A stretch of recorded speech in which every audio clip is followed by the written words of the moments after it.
Hello, I'm Connor, and I like to make comics. So I started making comics back in 2023 when I thought of a really cool idea of a world where it's underground and there are like huge, cool little buildings. I don't know why I said huge little. That makes no sense. Where there are buildings coming down from the ceiling. I just thought the idea of that was cool, and it was because I made the comic right there. But it wasn't an easy road to get there. You see, some would call me not very talented at drawing. I'm one of those people. So I kept drawing for a while, and I eventually decided, you know what, screw it. I'm gonna buy a drawing tablet and make comics. I started making Digman, the original one, and it was not good. So I quit for a week because then I decided to make Bald Boy. So Bald Boy was my first ever actual work where I posted chapters and stuff, and you can tell it's it's pretty bad. The art is questionable, as you can see, and the story is oftentimes also very questionable. But I got really into Bald Boy. I actually wrote the entire first 50 chapters. That's gonna be a thing you're gonna notice I do. And then I was making it, and I was like, okay, I'm kind of sick of drawing a bald person. That's what I thought it was. That's why I thought I was kind of sick of it. It's just that I was not a good artist. But then I was like, okay, I think I'm finally good enough. Wait. No, I'm mixing up the timeline. Damn, it's been forever. So at this point, I decided I'm committed to Bald Boy. I like Bald Boy. But then I decided I want to make something that's short. So I decided to make a 5-chapter short series called Sounds Edgy, but it's a peak title, and it ties in very well. It's pretty peak. Maybe I'll explain it one day, not today. So the corpse on the walk home, it looks like this. You can tell it's kind of like a step up in terms of art. It's still nothing like crazy. I'm still figuring my shit out, but it looks a lot better. But then I'm trying I'm sweating my balls off making these pages. I get sick of that, and I go back to Bald Boy. So now I'm making Bald Boy again, and then I get to a point where I'm like, okay, kind of bored. Because this is when the bald thing happens. I think I don't like drawing a bald person. I'm just bad at drawing. So then I decide, okay, I think I'm probably finally good enough to make Digman. And even if I'm not, oh well, it's what I want to do anyways. I return to the thing I wanted to do for forever, and I make that over the course of, what was it? Like a year and 8 months or something like that. And then we get to the point where I'm a lot busier in life now. I have shit to do with school and personal life and whatever. And also on top of that, Digman, it's a very, if you couldn't tell from the setting, it's a very fantasy world. And that sometimes at the end of a long day, I don't really want to, when I get ready to draw, I don't want to have to iron out these details. I just want to be able to tell the story I want to tell. So I decide I'm going to shelve Digman for now. It's going on the shelf. Maybe I'll return to it one day. And instead, similar to Corpse on the Walk Home, except probably going to be 3 to 4 volumes, I'm going to make a different series.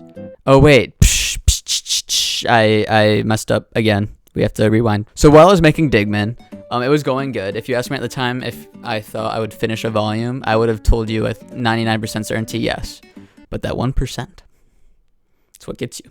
So then what happened is my buddy from Italy came, and he stayed with us. And when he stays with us, I let him sleep in my room. And when he's in my room, I can't use my little drawing tablet thingy. But I'm a very creative person. I need to do something. So what I did was I made a board game. Now this board game, I thought of it a while ago. It took inspiration from when I was in 3rd grade, and at recess, everyone would get into, there were forts. We would have fort wars. Can't really tell you many details about them. Just remember, I found out years later, I was actually in my buddy's fort that he was the leader of, which I didn't even know. That's how bureaucratic it was. I didn't even know who the leader was. So anyways, I don't really remember what it was. I just remember messing around with sticks and shit, and it being pretty damn fun. So I said make a board game where you're in charge of a kid fort and whatever, and you're trying to get the most glory by the end of the school week. I mean, it wasn't a super good game. I played it a few times. It was fun with 2 people. And then the more people you add, the longer it takes. It's a fine game. It's whatever. And as I was making it, I don't know, my head just started, I'm a creative person. I start thinking of ideas of what if this were a story that I would tell? And I didn't think anything would manifest of it, because what typically happens is if I have another little creative phase, it dies out within a week. But this didn't die out. I kept wanting to work on the board game, and I kept thinking of the story at the same time. I even started drawing cards on like my digital drawing tablet. And I knew I wasn't gonna actually use it, I just wanted to. So then eventually I was like, okay, with the combination of what I said earlier of how I don't really want to work on Digman as much, and with this new fun little idea that I knew would not be hard to make, it's so much easier. And this is with Digman is backgrounds. That's all me. There's no reference for this world that I can really use. Whereas Ashwood, yeah, there is. So I started just thinking about I don't really know exactly how it started, in all honesty, but I started drawing some characters over time. Like, this is the main character, Ash. I decided his name would be Ash after I thought of what the board game would be called. I thought the board game would be called Ashwood Elementary. And then I was like, oh, I can make a main character named Ash. Now let me tell you about every single story I tell. The character arc is that the main character is a bit of a dickwad, and they become not a dickwood by the end. Anyway, so I named him Ash. And while I was getting this cheeky little idea of making a story, I was up north with my girlfriend and some friends, and I was talking to my buddy, like, I kind of want to make something different besides Digman. And I told him a tiny bit about Ashwood. He's like, cool, can I be in it? And I was like, sure. So this is Luke. They have no relation, like the real life version of him to this one. They really don't relate whatsoever. I guess they both like playing sports. It's about it. And then the third main character, I don't know if I have a video of me drawing him, is Wilbur. Around that time, one of my best friends I made, that I'm still one of my best friends, his name is Will. So here's Wilbur. So boom, that's the trio. You feel me? You can't tell from their character designs, which I feel like you probably can. Wilbur, nerd. Luke, a little more athletic. Ash, he looks kind of like a generic MC, admittedly. He's a bit of both. So then I just kept designing characters because I wanted to, I realized pretty quickly that as I made these characters, I would be able to string together ideas for where the story would go better than if I just thought about like names and stuff like that. For example, this character, he's called, don't remember. I don't remember actually, but he wasn't supposed to exist. What happened was I started drawing a character that is supposed to be kind of like, he's like the one person who like enforces the rules. And then I gave him really large eyes by accident. And I was like, oh, I can expand on this. So instead I made one of them the person that watches everything. He has big eyes. That's why I didn't give him any other features, because I wanted you to just focus on those big, large eyes of his. And then I made the other guy, and he's the one who actually enforces the rules. I think I called them like the Hawk and the Hound or some shit. I mean, that's probably one of the worst examples because that was just like another character that's not too relevant to the story. But as I would draw them, I came up with cooler ideas as to where the narrative would go. I'm gonna show you some characters I like. This is don't remember her name because I changed the characters' names a lot of the time. This character's named Daisy. I named this one after, I think this one's named Daisy. I don't know. This one's cool. This is one of my favorite ones. I don't know why. She actually used to have pink hair. This is another one I really like. I just like how kind she looks. She is named something that sounds kind. Maybe like June. I think her name's June. She hasn't showed up yet in chapter. Anyways, I'm just talking to a camera. I don't have a really script. I have bullet points in this like whack ass setup, as you can see.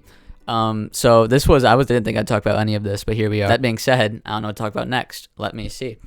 One thing I wanted to do differently with this story is I wanted to change my art style a little bit. I feel like in Digman, you can very much tell that it's digital, and low-key, the art is like, I mean, it gets better as you go, but early chapters, it's very sketchy. So I decided that I want to change my art style to be a little bit more. If you've read something called Blood on the Tracks, not exactly like that. The art's not supposed to be as unsettling, but I want to just look more like traditionally like hatched and stuff. Don't use many screen tones, things like that. And I'll get more into my artistic process probably in future videos after I do stuff, because I don't really want to do that right now. And I feel like I mostly accomplished it. The first page, like you can kind of tell the second panel, it's kind of a rough drawing. It's not the best. But I feel like I quickly get better, except for Luke. He looks different every time I draw him. I think I finally got him down on like the last page.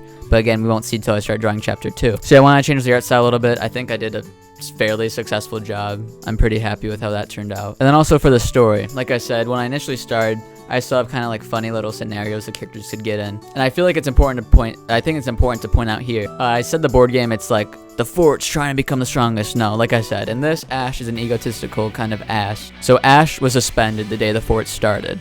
He shows up to school and he's like, oh wow, seems pretty awesome. I want to be the leader. So he asks his friends, Luke and Wilbur, who's the current leader? And they're like, Evelyn. And Ash is like, oh sweet, my girlfriend?